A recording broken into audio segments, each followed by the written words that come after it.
Association des Nouveaux Mondes depuis 2008. Un pont entre sagesse ancienne et nouvelle science. Bonjour Philippe, alors nous voilà à nouveau pour les Nouveaux Mondes et maintenant je vais te demander un numéro d'équilibriste, d'essayer de synthétiser encore plus que ce que tu ne fais pour nous aider un peu à comprendre. D'accord. Donc sur tes théories donc de la synchronicité, de ce que j'ai pu en comprendre très rapidement, c'est que ces synchronicités qu'on trouve sur notre chemin sont en fait des messages de notre futur qui viendraient nous aider à prendre la bonne décision ou conforter un chemin plus qu'un autre. Comment tu es arrivé à cette conclusion? Quelles sont les expériences que tu as pu faire au niveau intuitif, les expériences au niveau scientifique qui viennent corroborer cette théorie? Alors bon, il y a eu d'abord mon expérience personnelle, donc professionnelle de la synchronicité, mais sans que je sache que ces hasards étranges, c'était de la synchronicité. Il y a eu d'abord mon vécu. Ensuite, il y a eu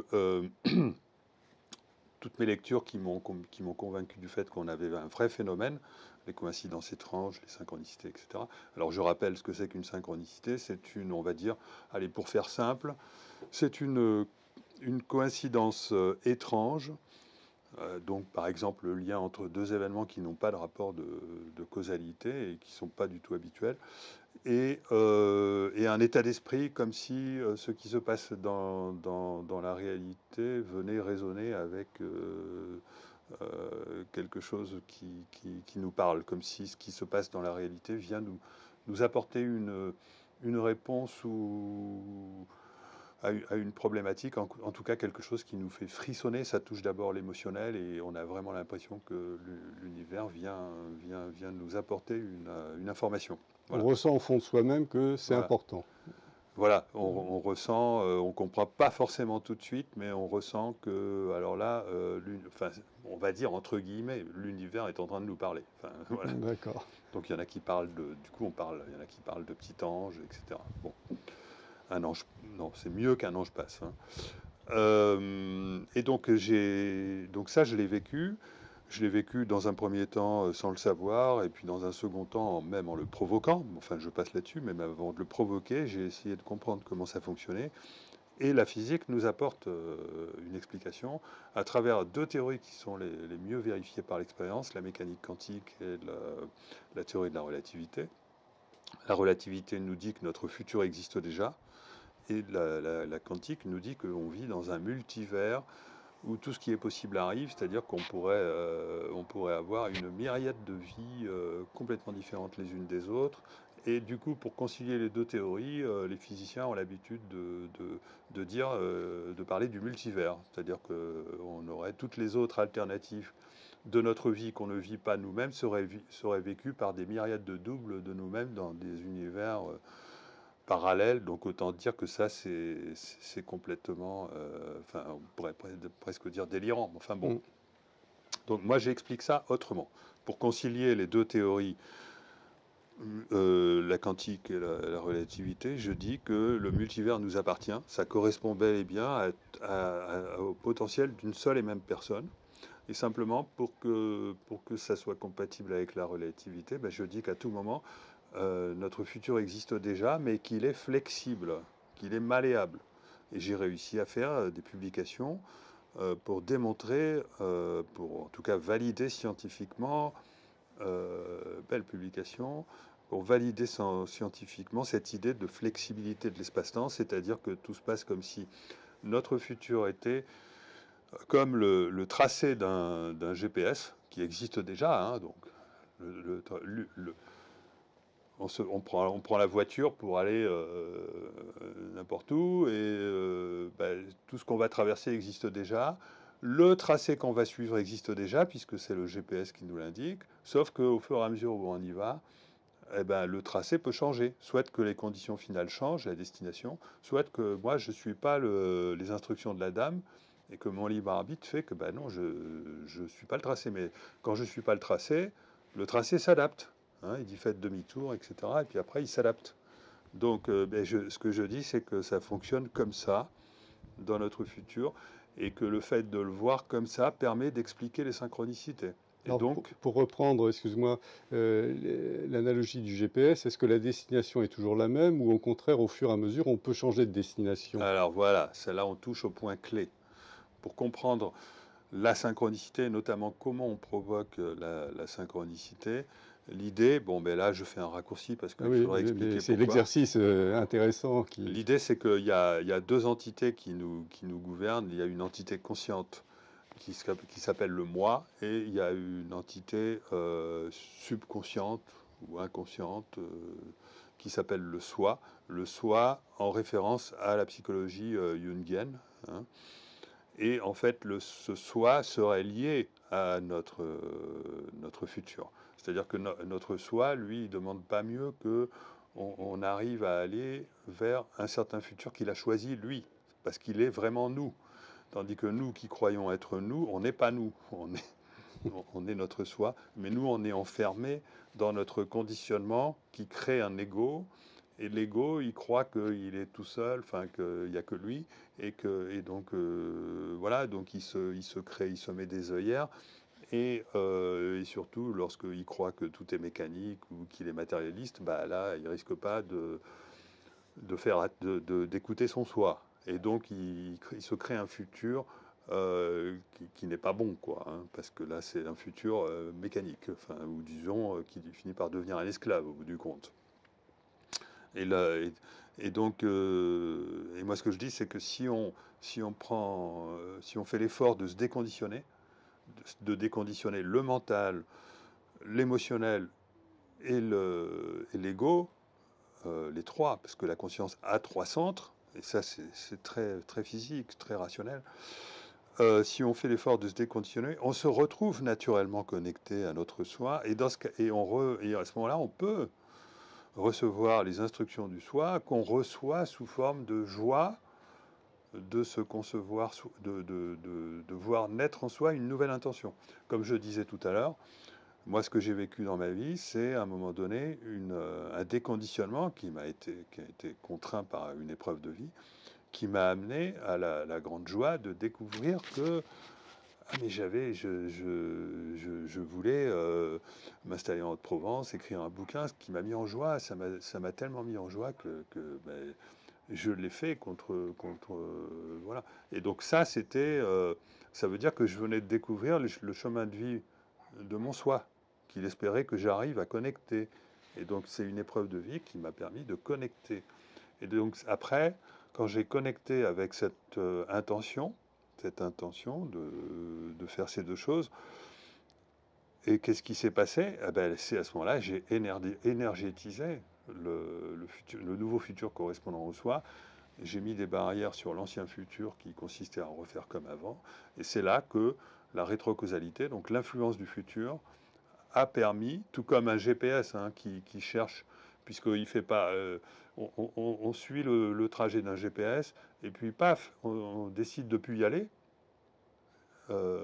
C'est à ce moment-là que le nouveau futur peut profiter de... On change de destination sur le GPS, du coup. Voilà, peut profiter de nous envoyer la nouvelle destination. Alors par contre, on pourrait dire que la grande majorité des gens souhaitent le meilleur dans leur vie, et pourtant, ça ne se passe pas comme ils veulent.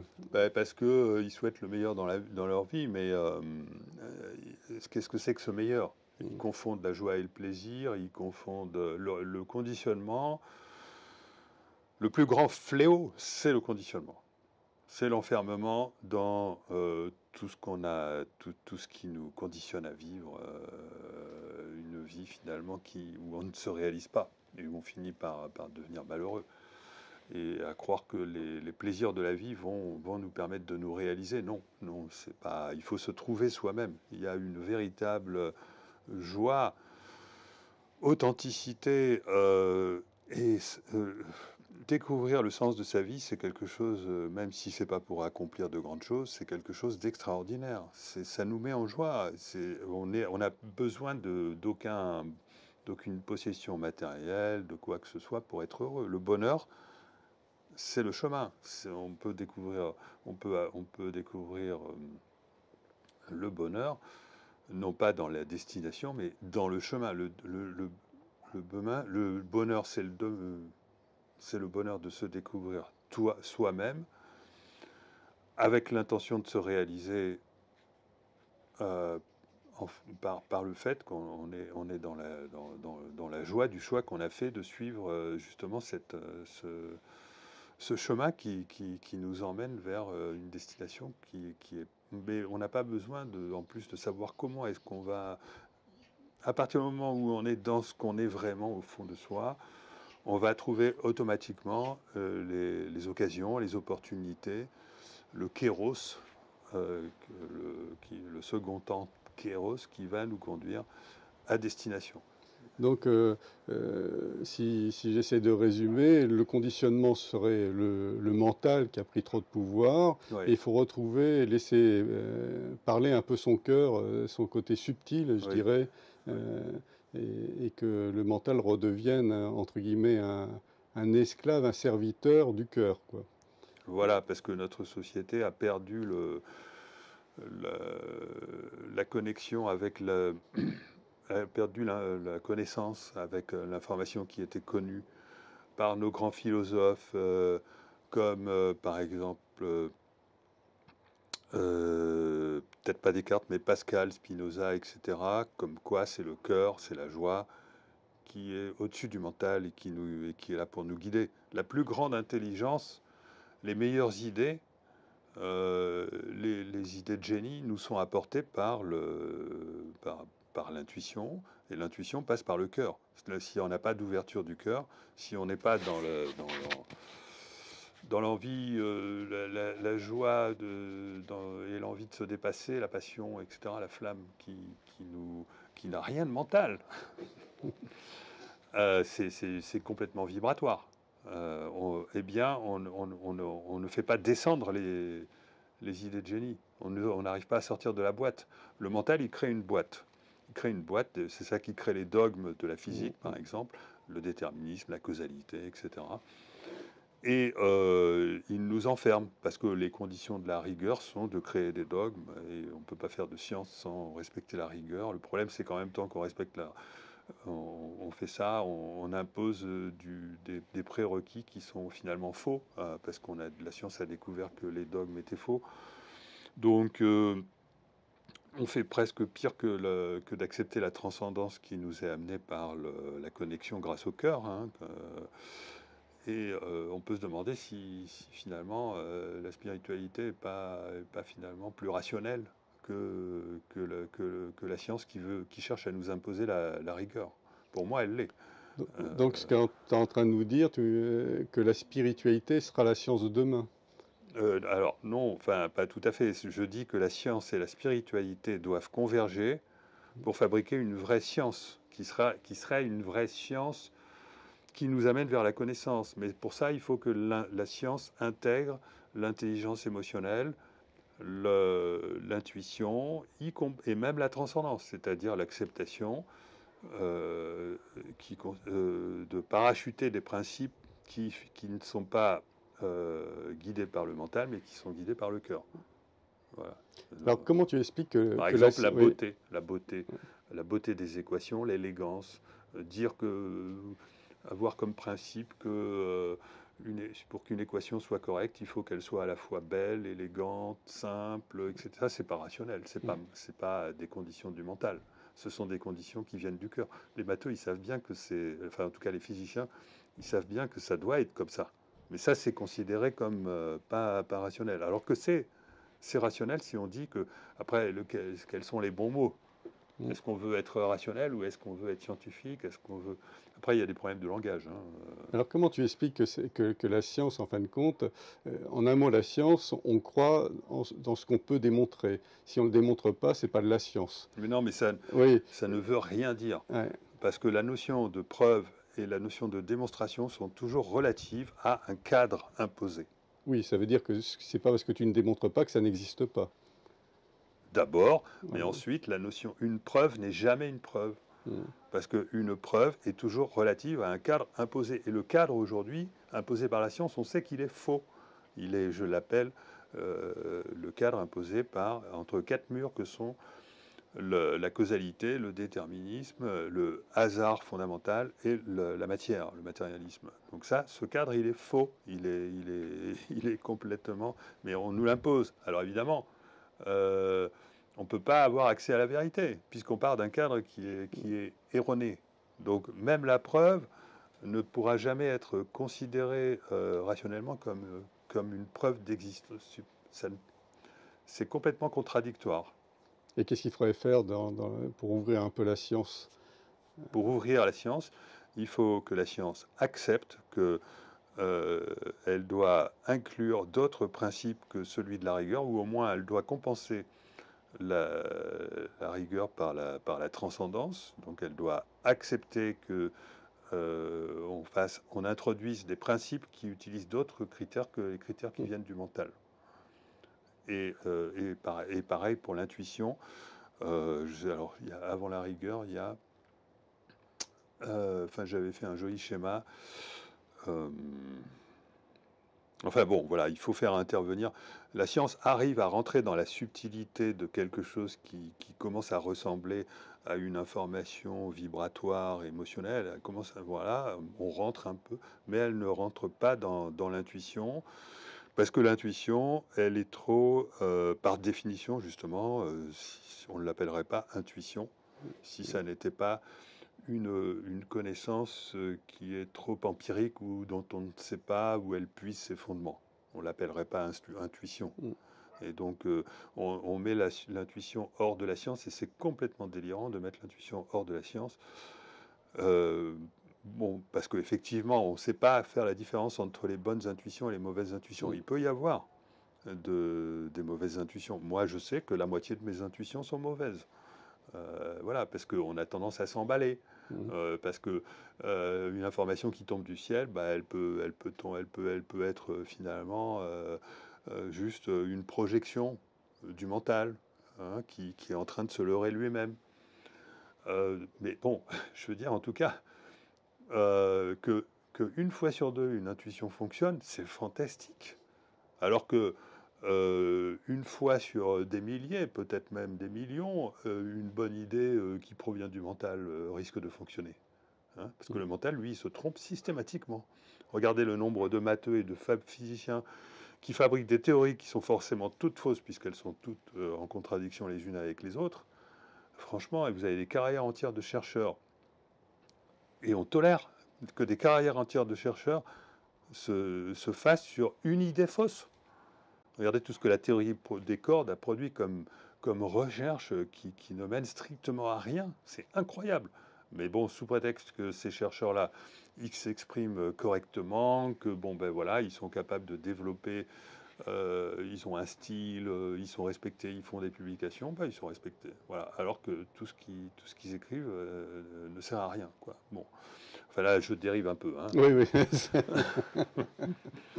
Non, la science perd énormément à oublier l'intelligence émotionnelle. Et si elle oublie l'intelligence émotionnelle, c'est aussi le résultat du fait qu'elle a coupé le théorique de l'expérimental. Les expérimentateurs ne sont pas du tout les mêmes cerveaux que les théoriciens. Il y a même des laboratoires où c'est de la physique théorique et des laboratoires où ils peuvent pas communiquer, parce que l'expérience de l'expérimentateur est beaucoup plus compatible avec une forme d'intelligence intuitive, hein, et donc émotionnelle supérieure, enfin en tout cas intuitive, que l'expérience et donc non formatée, parce que là c'est le réel qui dicte sa loi. Donc l'expérimentateur, lui, il n'est pas formaté par des cadres, parce que c'est le réel qui dicte sa loi, alors que le théoricien, lui, alors là, si on lui donne des informations issues de la réalité, oulala, non, c'est pas son truc. Hein, alors la physique quantique a quand même pas mal dépoussiéré toutes ces certitudes, non? Bah, oui, mais non, pas chez les scientifiques, parce que la physique quantique, les scientifiques sont pas d'accord sur sur la manière de l'interpréter. Mhm. Bon, petit à petit, parce qu'elle a toujours refusé dès le départ l'idée que la conscience intervient dans cette affaire. Alors que petit à petit, on s'aperçoit que finalement les meilleures théories aujourd'hui, grâce aux résultats expérimentaux, sont celles qui font intervenir la conscience. Alors peut-être pas au niveau du choix du résultat. C'est pas forcément la conscience qui détermine ce qui va arriver, mais enfin la conscience, au moins ce qu'elle fait, c'est elle fait que sans elle, il n'y a pas de choix. C'est pas forcément elle qui fait le choix. Le futur peut avoir fait le choix. Mais sans la conscience, on vit dans un multivers de potentialités, c'est-à-dire que c'est la conscience qui détermine le fait que nous vivons dans une réalité unique. Et si on ne met pas une conscience, même si on fabrique un robot avec un cerveau, avec un œil, tout ce qu'on veut, il ne fait pas de choix, le robot. Voilà. Il faut qu'il y ait une conscience derrière qui détermine ce que voit le robot, quoi, en quelque sorte, ou son comportement en tout cas. Donc, on va revenir aux synchronicités. Oui. Alors, est-ce que le futur, le passé, donc si le futur modifie le présent, ça peut modifier aussi peut-être le passé. Oui. Donc, on est toujours dans un mouvement où tout est possible. Et la question, c'est pourquoi faire tout ça? Eh ben, pour faire évoluer l'univers vers le meilleur. En fait, ce qui se passe, c'est que sans cette connexion à l'information du futur ou au soi, on est dans la causalité stricte et il est démontré que dans ce cas-là,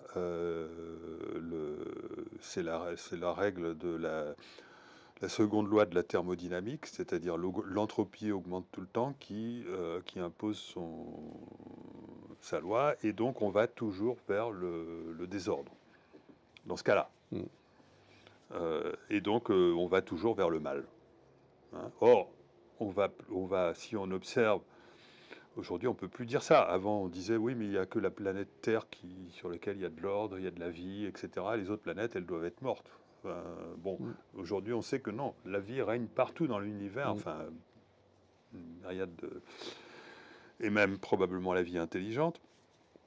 Et donc, on ne peut pas expliquer comment un soi-disant Big Bang, je ne crois pas du tout au Big Bang, mais bon, on ne peut pas expliquer comment tout ça a pu créer un univers ordonné alors que les lois physiques nous conduisent à un univers désordonné. Donc il faut expliquer pourquoi est-ce qu'il y a une évolution qui, au contraire de la seconde loi de la thermodynamique, elle est négantropique, c'est-à-dire pourquoi est-ce qu'elle diminue l'entropie au lieu de l'augmenter. Et la seule explication, en tout cas, moi, j'ai trouvé une explication qui est qu'on est, en même temps qu'on est poussé par notre passé vers une direction mécanique, on est tiré par notre futur vers une direction évolutive qui va nous faire aller, au contraire, vers... Mais ça implique qu'on soit capable de capter cette information. Voilà. Donc là, on est sur les fondements de la spiritualité. On est sur les fondements de la spiritualité sont extrêmement positifs, puisque c'est ce qui nous sauve du démon de la place. Le démon de la place, la religion a fabriqué des démons. Il y en a un, le démon de la place, il nous interdit de vouloir changer le futur à cause du déterminisme. Et il y a le démon de Maxwell qui nous interdit aussi de vouloir changer le passé à cause de la soi-disant irréversibilité. Tout ça, ça engendre des contradictions épouvantables en physique, le fait de conserver ces deux démons. On a l'impression que la physique a reproduit la religion, c'est incroyable, à travers ses dogmes, à travers... j'ai même parlé de 10 commandements. Enfin bon... et donc, les fondements de la spiritualité sont d'accepter l'idée qui est très rationnelle, puisque les physiciens maintenant, ça y est, commencent à la considérer comme sérieuse, qu'on est sous l'influence du futur. Et que ce futur, c'est une autre partie de nous-mêmes qui, pour nous, est inconsciente, qui le choisit. Alors, on parle de passé, on parle de futur. Oui. Ouais. Parce que le futur est déjà réalisé. Par contre, il est déjà réalisé, mais on peut le changer. Donc on peut... je vais par là parce que j'ai un comportement qui consiste à suivre mon ego, mettons. Voilà. Et puis mon soi, il cherche à se connecter, il aimerait bien, voilà. Et puis je me déconditionne. Ah, paf, mon soi arrive à se connecter. Et paf, là, du coup, j'ai la joie de ressentir une nouvelle intention. Et du coup, ça énergétise mon nouveau futur. Et il y a des coïncidences, des synchronicités qui vont se produire pour que j'aille vers mon nouveau futur. Ce sont toujours des hasards étranges qui nous emmènent vers notre destinée positive.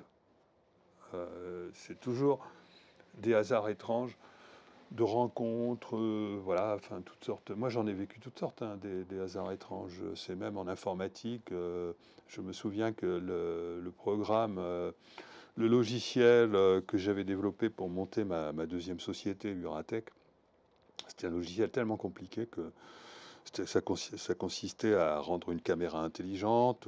C'était de l'intelligence artificielle, hein, où il fallait détecter des formes complexes, etc., avec une méthode un peu Sioux. Et j'ai mis longtemps à faire marcher ce truc-là. Et au dernier moment, j'ai failli abandonner parce que je l'ai mis en route et ça marchait pas. Ou plutôt ça marchait, mais ça donnait pas les résultats que je voulais. Je me suis demandé si j'avais pas fait une erreur de concept. Et du coup, j'étais vraiment effondré de cette idée que je m'étais trompé. Et j'ai failli. J'avais pas. Et au moment où j'ai failli abandonner, en me disant, bon ben voilà, reconnais que tu t'es trompé, voilà, reconnais que tu t'es trompé, bon ça peut arriver, tu n'aurais pas imaginé que ça, mais où est-ce que je me suis trompé? Bon, reconnais, bon ben d'accord, c'est pas grave, tu t'es trompé. Donc au moment où je me suis, eh ben, j'ai fait un faux mouvement, je sais plus si j'ai tapé sur une touche, si c'est la souris, il fallait les deux en même temps, mon programme il s'est mis à défiler, et puis la souris s'est mise sur une ligne de code. Et quand j'ai vu la ligne de code, mon Dieu, putain, j'ai vu un bug qui pouvait expliquer que mon programme ne marchait pas. C'était juste à cause d'un problème de caractère, juste un caractère. Je l'ai modifié. Et là, ça a été magique. C'est-à-dire que ça a fonctionné du premier coup. Et j'ai eu exactement... Et ce logiciel, je l'ai commercialisé. Il a séduit de grandes sociétés comme Thales, Saint-Gobain, Ifremer, etc. Et tout ça, en fait, il fallait que ça marche, et puis voilà, il fallait que je lâche prise, et que voilà, et donc ça, je m'en souviendrai toute ma vie, parce que franchement, c'est incroyable, la probabilité que c'est incroyable. Oui, que ça arrive sur le coup de pouce de l'univers. Là. Voilà, ouais. c'est parce que ma foi m'orientait vers la réussite de ce truc-là, et donc... et mon conditionnement faisait que j'avais loupé. Et puis voilà, et puis je lâche prise, donc le conditionnement n'a plus cours puisque je vais abandonner. Et c'est là que, et ça s'explique, hein, le lâcher prise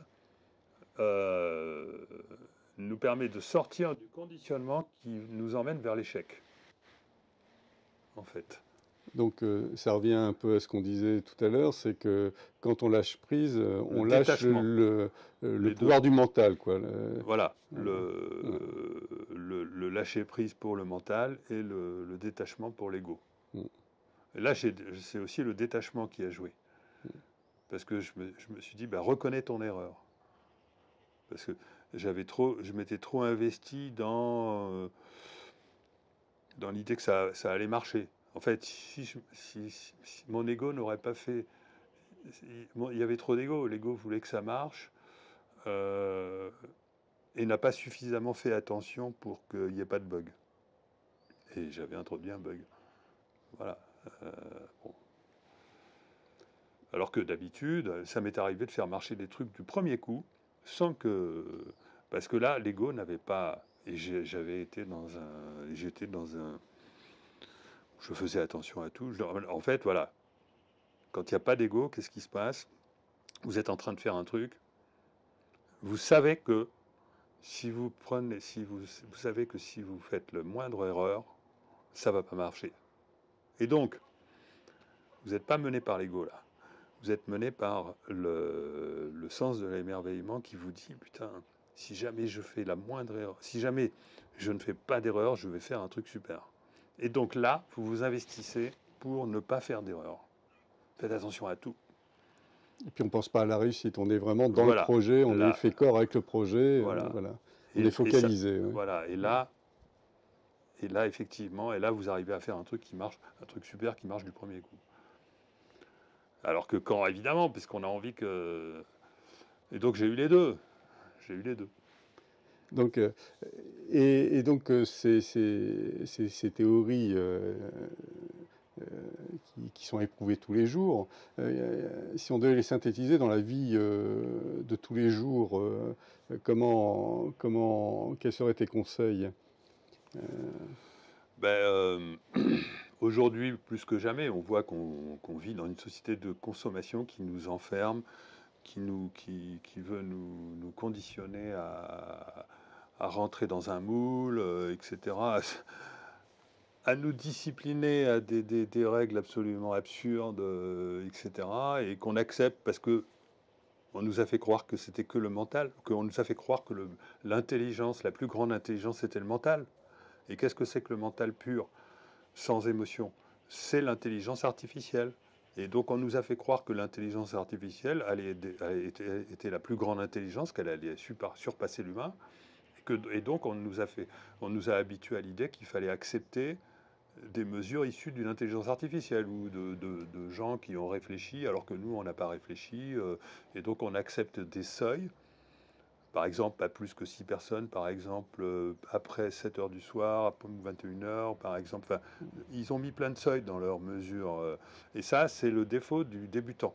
Quand un ingénieur qui développe un système complexe est un débutant, même s'il a appris plein de trucs, il va faire des systèmes qui sont complètement pourris, qui vont jamais marcher, parce qu'il va mettre des seuils partout. Parce qu'il a pas compris qu'un système complexe, ça ne peut pas fonctionner correctement en mettant des seuils. On ne peut pas faire marcher une machine avec des seuils. C'est pas aussi simple que ça. Un réseau de neurones, c'est quelque chose de beaucoup plus subtil qu'un système. On appelait ça système expert. Un système expert, ça fonctionne avec des seuils. Bon, ben, les intelligences de l'ingénierie sociale, ces soi-disant experts ou élites de l'ingénierie sociale qu'on subit aujourd'hui en temps de crise sanitaire, ils sont restés au niveau des systèmes experts où ils introduisent des seuils partout, ils croient que c'est intelligent, ils nous l'imposent, alors que moi je sais de par ma carrière que ça c'est l'erreur du débutant. Donc on a affaire à des débutants. Et pourquoi est-ce qu'on a affaire à des débutants? Parce que ces mecs-là, pourquoi ils sont dans les conseils scientifiques? Parce que ils ont réussi, je sais pas, enfin, j'en sais rien, enfin, même hors corruption, même hors conflit d'intérêts, etc. Qu'est-ce qui justifie qu'ils... Non, il n'y a rien qui justifie qu'ils aient l'intelligence pour prendre les bonnes mesures. C'est juste que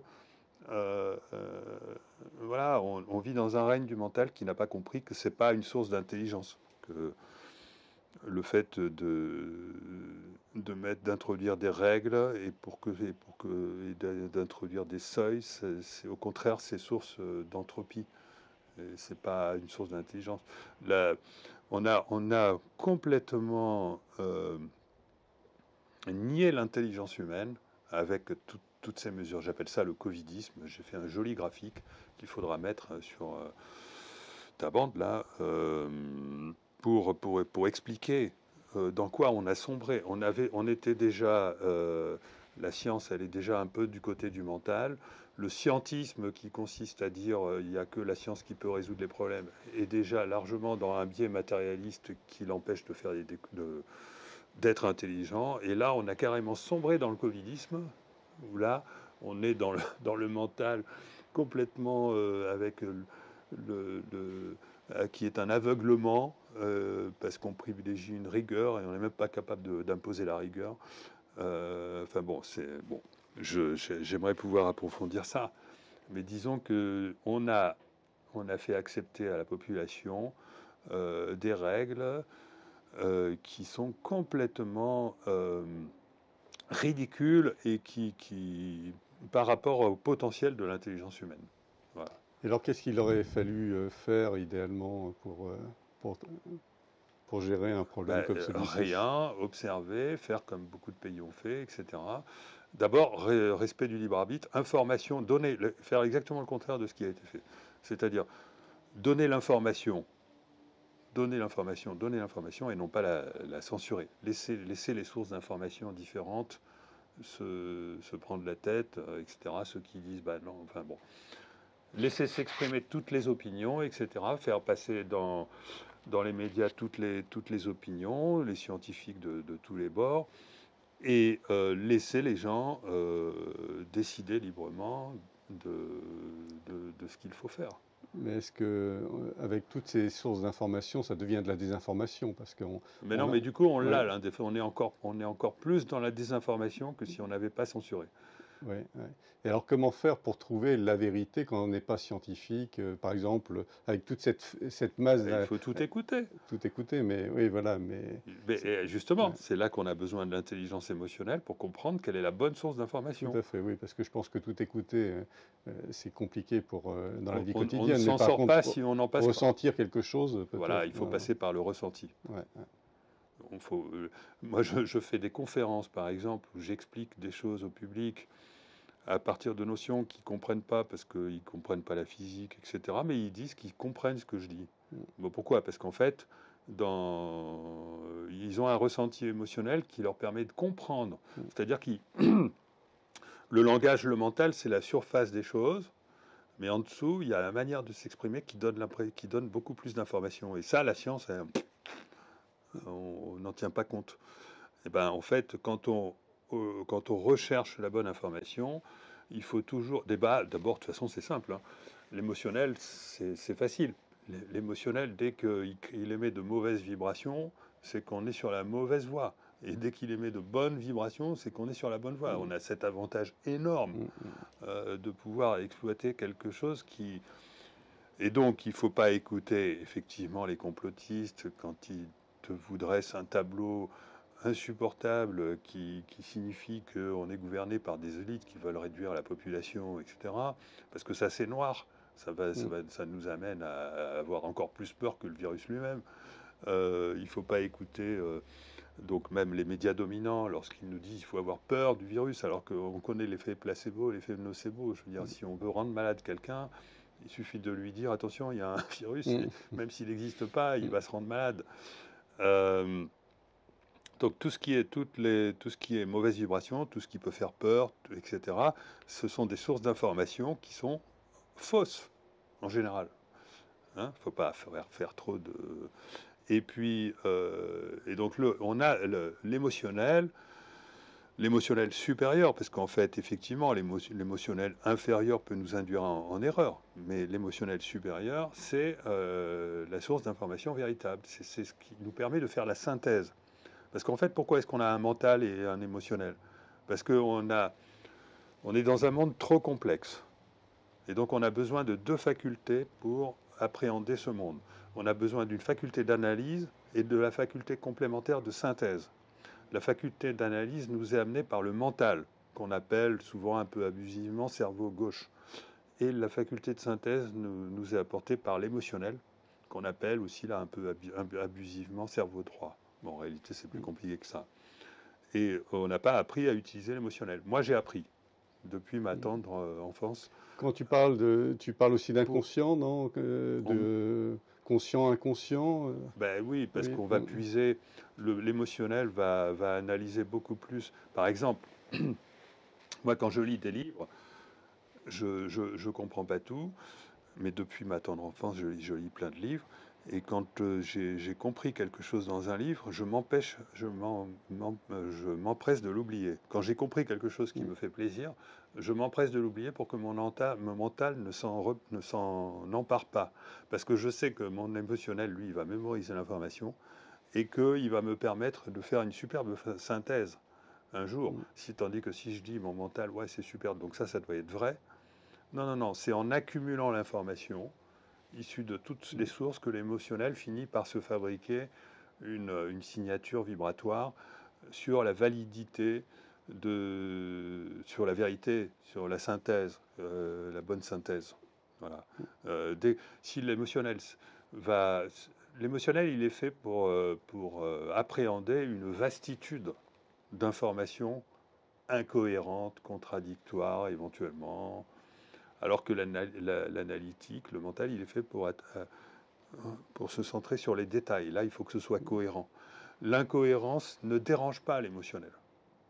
Certains disent que le mental a la puissance de calcul, par exemple, d'un téléphone mental, et l'inconscient serait des super ordinateurs quantiques. Voilà. Voilà.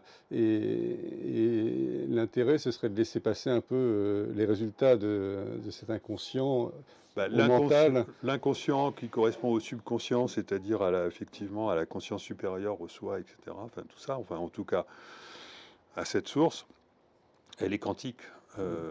En tout cas, elle est quantique. Donc, c'est la capacité d'appréhender plusieurs des choses contradictoires, toutes les possibilités. Voilà. Et le mental veut nous interdire ça, alors que c'est la clé de l'intelligence supérieure. C'est la clé. Il faut accepter de ne pas comprendre ou d'accepter que plusieurs choses incohérentes soient simultanément vraies en attendant que le travail de maturation se fasse pour que la lumière rentre. Très bien. Bon, bien Philippe... un peu dérivé. Oui, non, mais c'était agréable. On est parti dans une conversation. Je pense qu'on va continuer tout à l'heure. Merci pour toutes ces informations. Et puis, eh bien, écoute, au prochain entretien. Ouais, avec plaisir. Merci. L'Association des Nouveaux Mondes, c'est aussi un site, des programmes d'événements, des annonces partenaires. C'est surtout un lien entre nous.